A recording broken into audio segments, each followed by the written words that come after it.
When they were approaching Jerusalem, at Bethphage and Bethany, near the Mount of Olives, he sent 2 of his disciples and said to them, "Go into the village ahead of you, and immediately as you enter it, you will find tied there a colt that has never been ridden. Untie it and bring it. If anyone says to you, 'Why are you doing this?'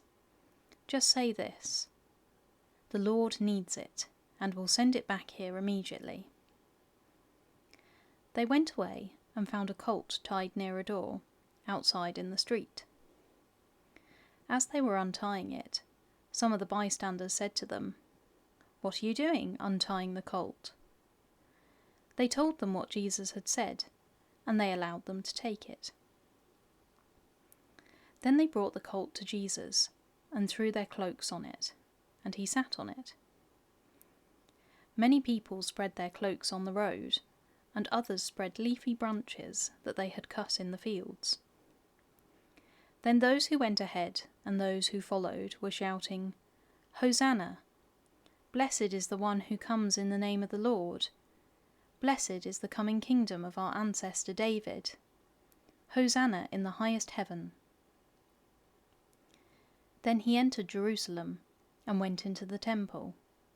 And when he had looked around at everything, as it was already late, he went out to Bethany with the 12.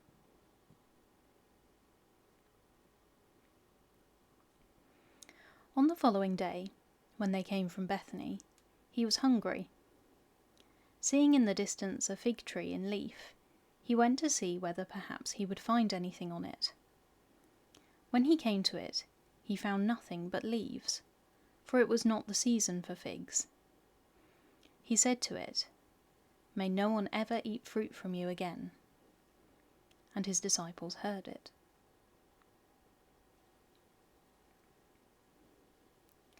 Then they came to Jerusalem, and he entered the temple and began to drive out those who were selling and those who were buying in the temple.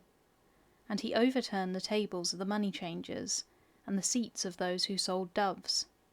And he would not allow anyone to carry anything through the temple.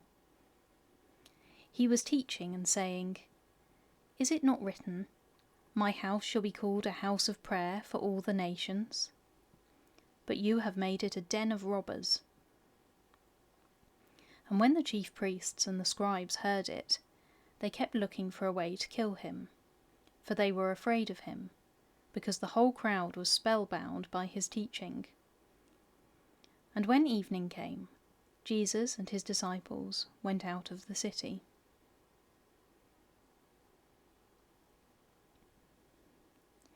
In the morning, as they passed by, they saw the fig tree withered away to its roots. Then Peter remembered and said to him, "Rabbi, look, the fig tree that you cursed has withered." Jesus answered them, "Have faith in God. Truly I tell you, if you say to this mountain, 'Be taken up and thrown into the sea,' and if you do not doubt it in your heart, but believe that what you say will come to pass, it will be done for you. So I tell you, whatever you ask for in prayer, believe that you have received it, and it will be yours. Whenever you stand praying, forgive, if you have anything against anyone, so that your Father in heaven may also forgive you your trespasses."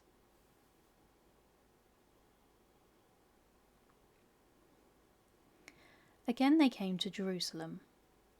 As he was walking in the temple, the chief priests, the scribes, and the elders came to him and said, "By what authority are you doing these things? Who gave you this authority to do them?" Jesus said to them, "I will ask you one question. Answer me, and I will tell you by what authority I do these things. Did the baptism of John come from heaven, or was it of human origin? Answer me."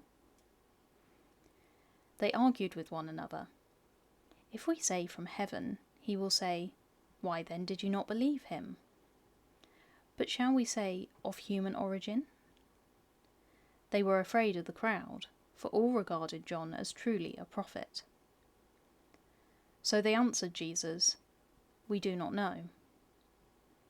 And Jesus said to them, "Neither will I tell you by what authority I am doing these things."